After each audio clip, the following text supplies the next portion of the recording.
I took in my surroundings, where we were again, seated around the dinner table. To my right, Jerry. To my left, Lauren. Across from me, I could barely make it out, but it looked like it must have been, at some point, Wolfgang. My eyes stung like they had been in salt for hours. My muscles were jelly, my head was heavy and off balance. And as I moved my neck, I could feel something adjusting itself. Something that felt like a series of shallow knives stabbed into my skin and my hair, releasing streams of my own blood down my forehead behind my ears. I reached up, and I pulled a heavy bowl-shaped object on my head. But as I pulled, the knives dug deeper. The pain was almost too much to bear. In a moment filled with panic and adrenaline, I pulled with all my strength, yanking the object free. I looked down at the thing in my hands and saw an insect, kicking its 6 pointy legs in the air, chunks of my own flesh attached to its serrated feet. It looked like a giant gray mite, only it was about a foot in diameter, with a shell like a horseshoe crab. Where its mouth should have been was instead a thick white serrated tube running into my own mouth. Something within the crab shell vibrated, emanating a loud chirping noise. Crick, crick, crick, crick, crick, crick, crick, crick, crick. I dropped the mite onto its back, grabbed the tube inside my mouth and started pulling. It was sticky, slimy, rubbery, and, worst of all, long. I could feel it wriggling in my throat as I pulled it out, 3 or 4 inches at a time. But the more I pulled, the more emerged, until it was just a coil of white tube a few yards long. When I finally reached the end, I saw that it had a pair of black eyes and a mouth of its own, with concentric circles of hundreds of yellow hooked teeth. At the end, I was looking into a tiny lamprey face. The noise it made when I locked eyes with it was loud and shrill. Crick, crick, crick, crick, crick, crick, crick, crick, crick, crick, crick. I tossed it aside and dry heaved as every muscle in my body screamed. A tingling feeling returned to my arms and leg. Tears washed the burn from my eyes, and I could now see with clear horror exactly what surrounded me. The helmet bugs were sitting on top of all the others. The calamari mouth tubes suckled into their mouths, and the creatures clenched themselves in place. The room was the same, but so different. Light came from a bioluminescent white film that covered the surfaces of the walls and everywhere around us. Looked like a glowing, congealed fat. The mouth tube on the creature I tossed aside was now screeching. Crick, crick, crick, crick, crick, crick, crick, crick. It whipped around like an uncontrollable fire hose. Crick, crick, crick, crick, crick, crick, crick. As soon as I was strong enough to stand, I stomped it into oblivion. Crick, crick, crick. The mite creature's legs stopped skittering in the air and slowly curved in on themselves. It got off lucky. Death was too good for that bastard. My next move was to try to wake Jerry. He would know what to do, or at least have something funny to say about our predicament. But the creature on his head had 6 legs firmly embedded into his skull. I couldn't figure out any way to remove the bug without risking a fatal scalping. As I considered pulling his mouth tube, I realized that Jerry had grown a beard since the last time I had seen him. Even with the bug helmet, I could see that his hair had grown significantly longer. We must have been sitting at this table for a couple of weeks at least. The realizations came to me in waves. He was wearing the same clothes he'd had on when we walked up the hill to Bedside Manor. I was also back in my jeans and t-shirt. The floor was sticky patches and spaghetti noodle plants wriggling out of the carpet every few feet, releasing these clouds of ashy spores into the air. On the table, where the plates should have been, there were a cluster of translucent egg sacs, each egg about the size of a ping pong ball, and containing multiple tiny embryos. To top it off, everyone at the table was different now. They were all emaciated, The worst of all being Tobias and Bridget, mummified corpses with dark tan skin stretched out across skeletal remains. Wolfgang was naked, taller, gaunt, and stretched out like a starving child that had aged into a malnourished adulthood. He and his mother must have been sitting in that place for years. Claire and Lauren were wearing the same clothing as when we attempted to escape together. It felt like such a long time ago. I couldn't tell how long the sisters had been here, but they both looked like they were starving. I needed to check to see if any of them were breathing, or if the insects had sucked the life out of all of their husks. Strips of blood dried on the lines down Claire's face long ago. The tube of the insect pulsed as I got closer. The parasitic monster was clearly aware of my presence, even if none of the others were. Maybe I could scare it away or pry it off, but first I needed to see if wasting my time was a futile effort. I put my hand to Claire's neck, hoping to find a pulse. Her skin felt cold to my fingertips. If there was any trace of a heartbeat, I couldn't find it. I didn't need to. Her hand shot up and wrapped around my wrist. Her eyes opened wide and stared ahead, right through me. And then I heard her voice inside my head. "Get out while you still can. Don't try to save us." She released her grip and let her hand fall to her side. Her eyes closed, and she was still like a frozen lake. "Claire," I said, "I'm not leaving you." There was a different voice in my head now. Not Claire's. Not mine. Someone. Something else. "You're not supposed to be here, Jack." I felt a blazing heat on my back like a fire run amok. I turned to face the source and nearly missed it. The thing emitting this invisible radiation was sitting there, at the head of the table, at the same place where it had been this entire time. I knew he was there, only I couldn't see him. He didn't reflect any kind of light. He's like some kind of dark hole. He absorbed everything around him, but I could sense his presence if I focused hard enough. He was in the shape of a human. 1 head, 2 arms, all that stuff. Except he wasn't made of flesh and matter. He was made of negative space. I physically couldn't even point my eyes at him, but I knew he was there. "Hey," I said, "is this whole thing your idea?"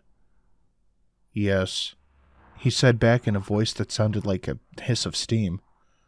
"Well, it's quite awful and I hate it." "I know. You weren't never supposed to see this. No one has ever woken up before. Not in a billion worlds, not in a trillion years. There is no protocol for this." "What are you supposed to be anyway?" "We are as the microbiota who lived in the intestines. We help you. We keep you alive and strong, and in return, you feed us. Our species are in symbiosis.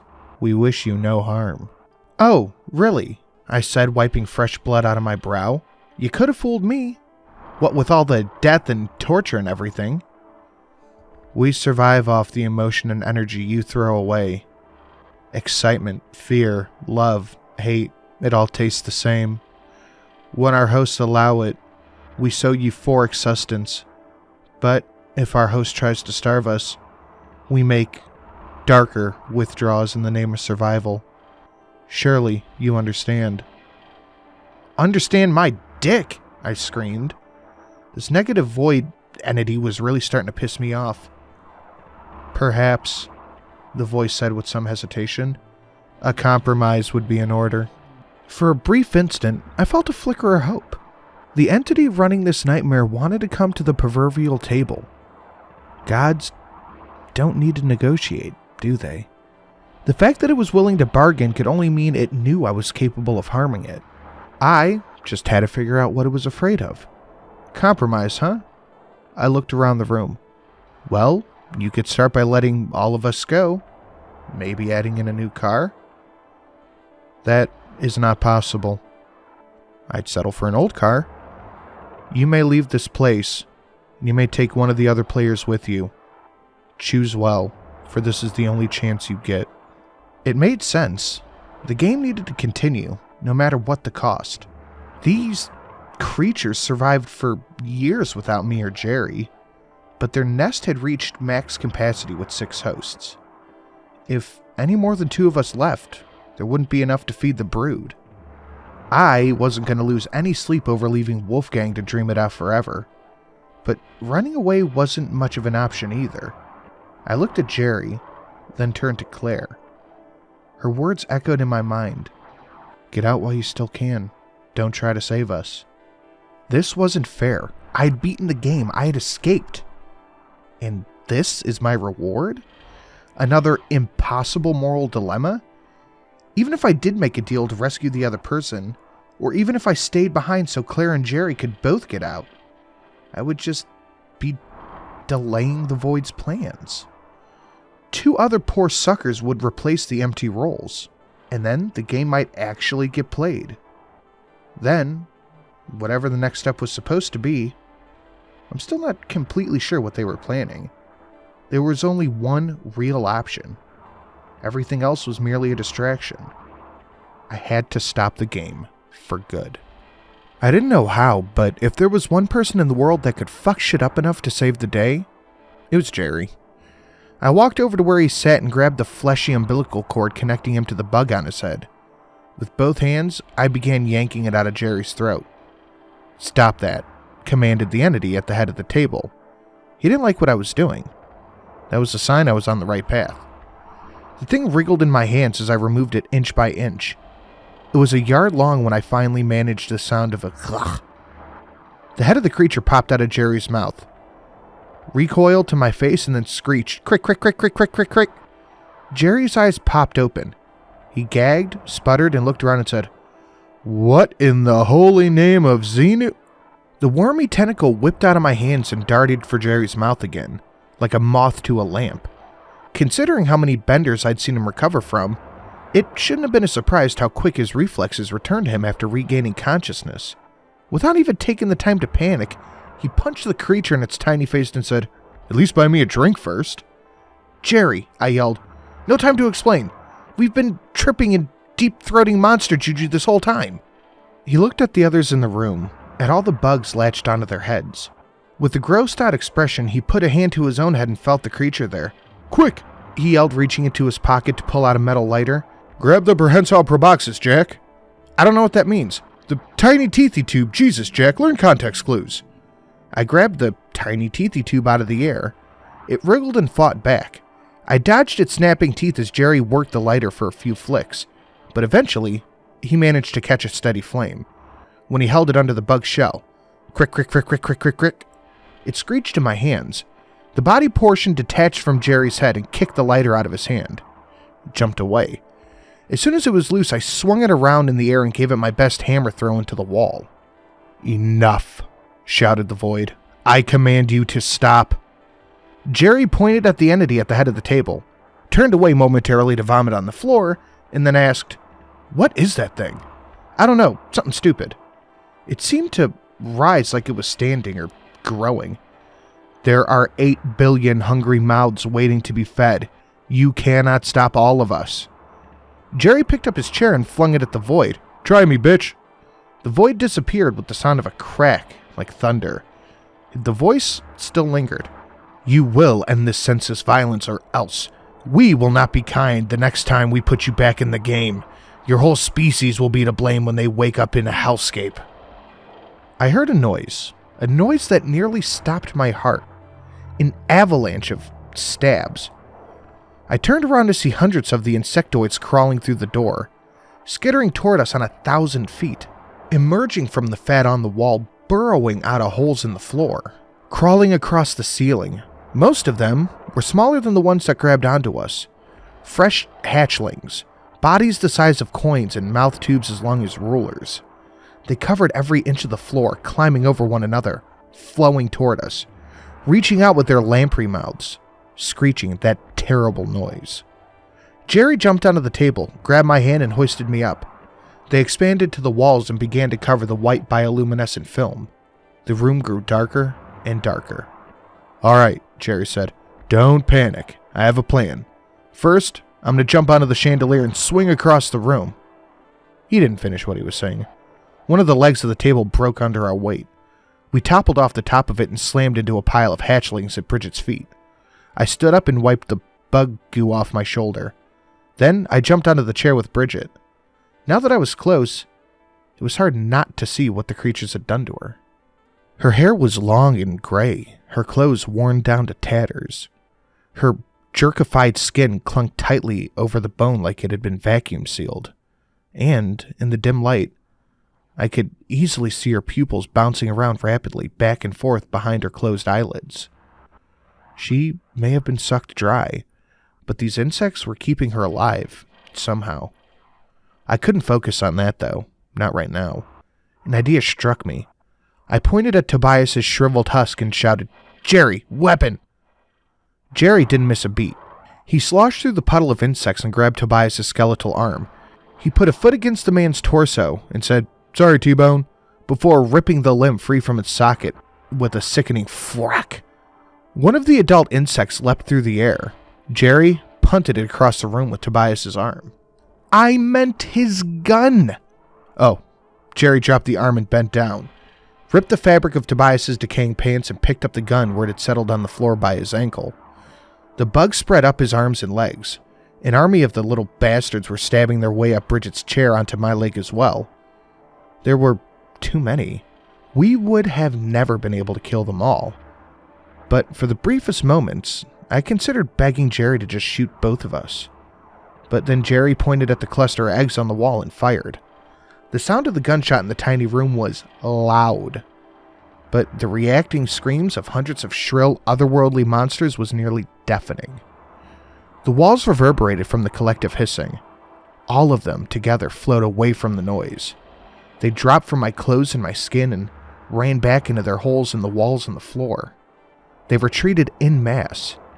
It would seem they weren't used to their food fighting back like this. "Jack."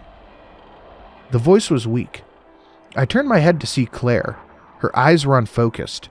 Fresh crimson lines ran down her face. She looked at me, tried to stand and then collapsed back into her chair. The creature that had been draining her had retreated, along with all the others. At the sound of the gunshot, a pained moan escaped Lauren's throat. Before I could say anything, Jerry screamed a word that I've heard him scream far too many times. "Fire!" He was pointing at the other side of the room where his lighter had landed, but the wick still lit. A ring of flame steadily expanded outward on the carpet. When the fire hit the wall, it ran up the edges like a dry fuse. Egg sacs sizzled and popped. Tiny monsters screeched and fell onto the floor. Before I knew it, the fire had reached the ceiling. I forced myself to ignore that for now and focus on escape. I ran to Claire's side. Jerry took my lead and rushed over to Lauren. Claire's eyes opened momentarily. She rolled her head to one side as she focused on me. She said, "Don't. Please, save yourself. We're getting you out of here. You and your sister." She closed her eyes, too weak to fight. "No, I don't." That was it. She was unconscious again. I assumed she was trying to say something like, "I don't know how to thank you," but I felt the fire against my back. A real fire now. So there wasn't any time to reconsider. I put an arm around her back, and then another beneath her legs. I scooped her up. It was shocking how little she weighed. Somehow, I found room in my heart to hate this house even more for what it put us through. I looked over and saw Jerry had thrown Lauren over his shoulder in a fireman's carry. She continued to moan as he led the way out of the burning room. The walls of the great room were completely covered in the same waxy, white, flammable substance. A hexagonal pattern emerged like a beehive shape, with each section containing clusters of translucent eggs. They vibrated as we entered the room, swelling and bouncing in tandem, like the house was breathing.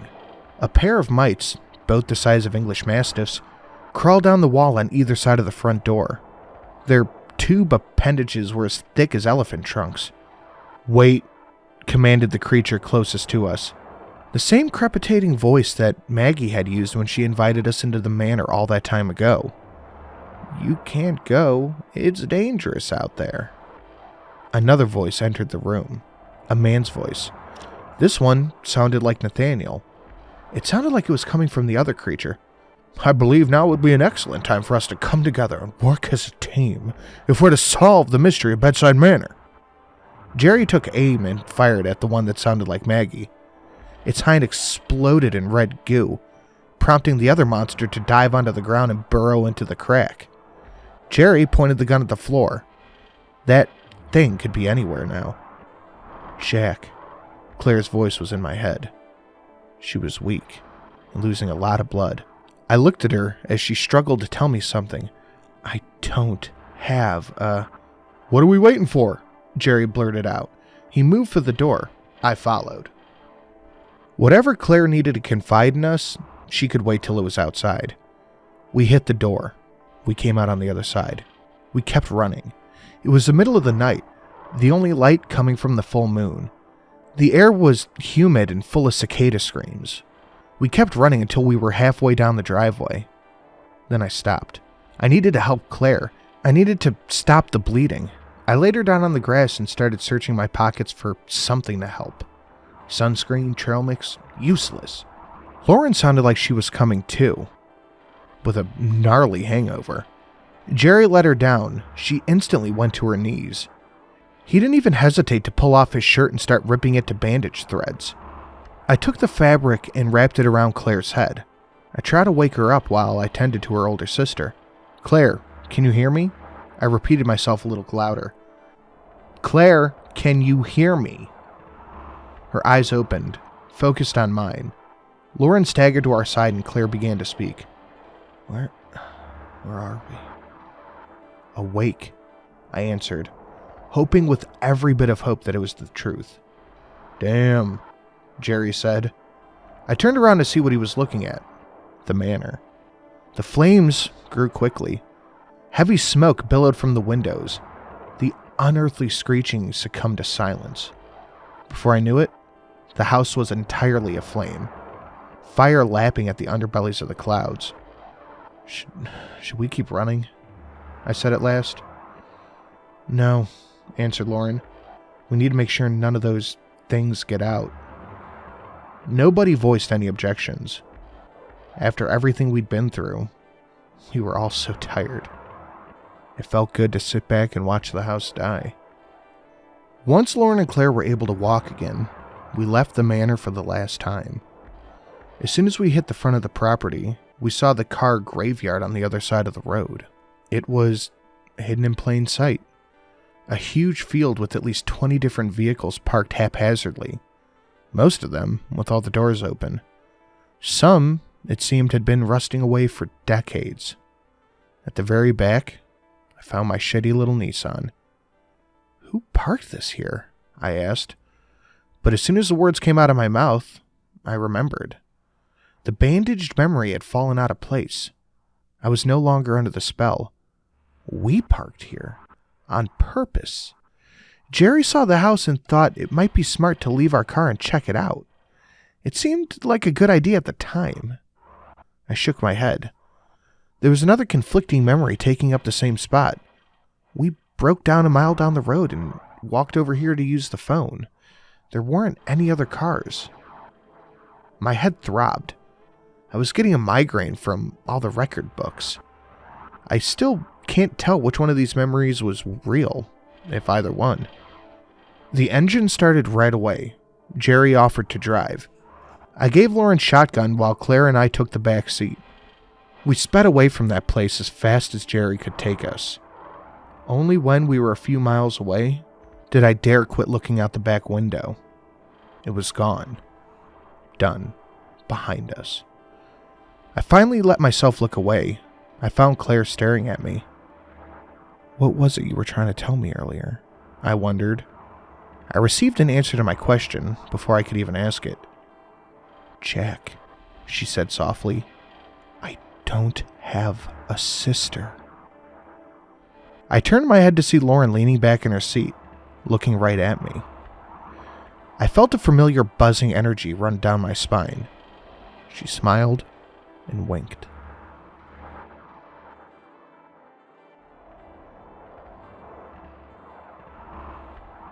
Whew.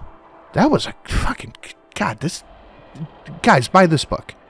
Fuck the Patreon. Fuck all that shit. Fuck the like... Well, no, do like and share. Buy this book right now. Thank you for watching. Please like, share, do all that stuff YouTube likes. I have a couple of ideas for projects, but that being said, I have 2 collaborations I'm going to be working on here soon. I'm still trying to find the right story, and if you guys have any suggestions for stories that you would like to see me do with 2 very special people separately, let me know. Thank you so much for watching. Please like, share, do all that stuff, and we'll see you in the next one. God, that was such a good book. Guys, seriously, go support Jack Townsend. Dude's a phenomenal author.